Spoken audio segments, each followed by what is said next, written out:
MPSC UPSC ह्याच्यामध्ये anxiety खूप बघायला मिळते. कारण भयानक अंडर प्रेशर सेम सिस्टीममध्ये काम करायला लागतं.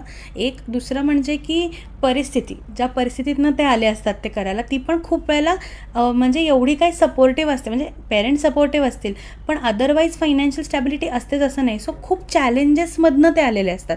सो त्याचं एक प्रेशर की हे व्हायला पाहिजे, प्लस त्याचा आराखडाच असा आहे की ते फर्स्ट गोमध्ये होईलच असं नाही. तुम्हाला रिपिटेटिव्ह ते करायला लागतं. आणि जेव्हा 1-2दा तुम्हाला फेल्युअर येतं किंवा अर्धं काहीतरी होतं आणि मग अर्धं होतच नाही, असं जेव्हा रिपीट होतं तेव्हा naturally as a human tendency म्हणून क्रिएट होणारा स्ट्रेस, त्यामुळे होणारी अँझायटी, पण तो स्ट्रेसर सलग राहतो. काय होतं, ते अभ्यास करायचा ह्या त्या फेजमध्ये ना थोडं ते कॉन्टॅक्ट पण कमी करतात बघ. म्हणजे बाहेर पडणं कमी करतात, इतरांशी पण मिक्सअप होणं कमी करतात, विच इज ऑब्वियस. आपल्याला वाटतं की आपण फोकस राहायला पाहिजे, पण that can cause you more anxiety.